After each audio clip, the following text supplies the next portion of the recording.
Hello students, पिछली कक्षा में मेरा देश मेरी माँ पाठ से ये हम जान चुके थे कि अपने देश पर अचानक से हमला हो गया था। जो भी छुट्टियों में थे सिपाहियाँ या फिर सैनिक, उन्हें वापस बुला लिया गया था। जब तक ये सिपाहियाँ या फिर सैनिक जा नहीं पहुँचे तब तक वहाँ पे क्या हो गया था, चलिए देखते हैं।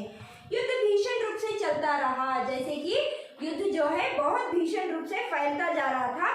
इच्छोगिल नहर का मोर्चा भारतीय सेना के लिए चुनौती का दीवार बना खड़ा था। जैसे जब तक ये जो सैनिक थे छुट्टियों से वापस जब तक ना जा पाए थे कर्तव्य निभाने के लिए, तब तक वहाँ पे भीषण रूप से बड़ी तेजी से युद्ध चलने लग गया था। इच्छोगिल नहर का मोर्चा, इच्छोगिल नहर जो है एक शहर है, जैसे कि ये लाहौर से 14 किलोमीटर दूरी पर है। और यहाँ पर मोर्चा, ये कैप्टन है, यहाँ ये इच्छोगिल नहर के जो कैप्टन थे वो भारतीय सेना के लिए एक दीवार की तरह, चुनौती की दीवार की तरह बने खड़े हुए थे।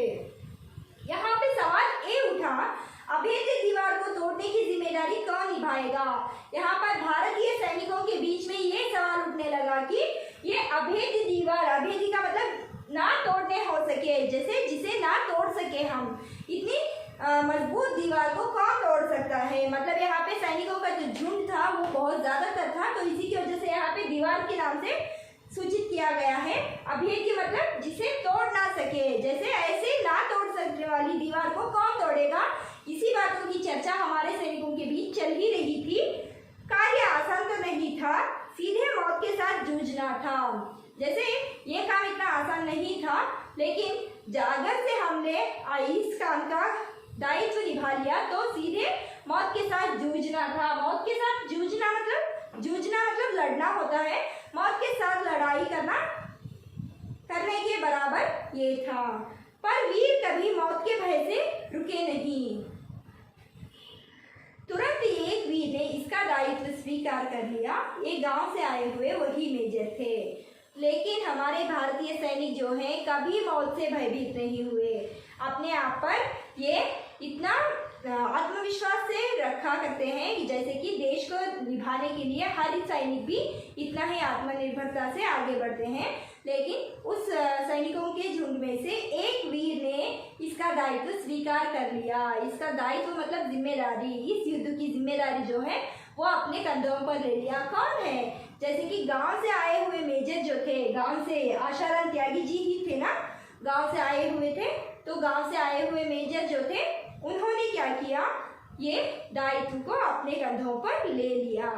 मौत की परवाह किए बिना मेजर ने मोर्चा संभाल लिया।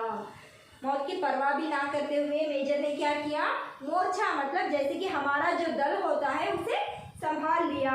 वे धीरे धीरे आगे बढ़ने लगे। दिल दहलाने वाली गोलियों का शोर कानों के पर्दों को फाड़ने की कोशिश कर रहा था।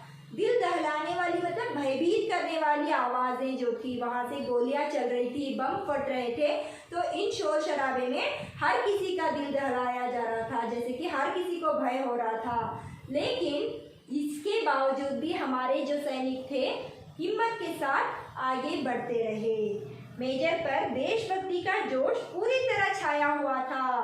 मेजर को लग रहा था कि हमारे देश को बचाना ही हमारा प्रथम कर्तव्य है।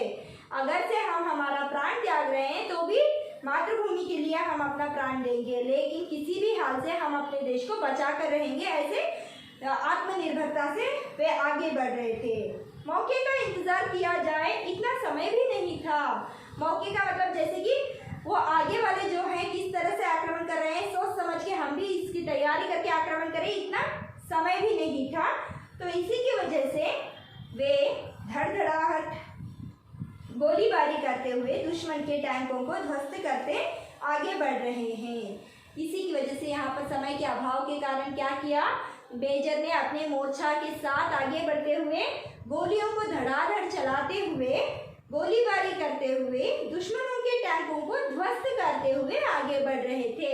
ध्वस्त करना मतलब नाश करना, सत्यानाश करना। जैसे कि दूसरे देश से जो भी आक्रमण कर रहे थे उनके, जैसे कि बम के हो या फिर बारूदों के हो या फिर यहाँ पे वो टैंकों को क्या कर रहे थे, ध्वस्त कर रहे थे।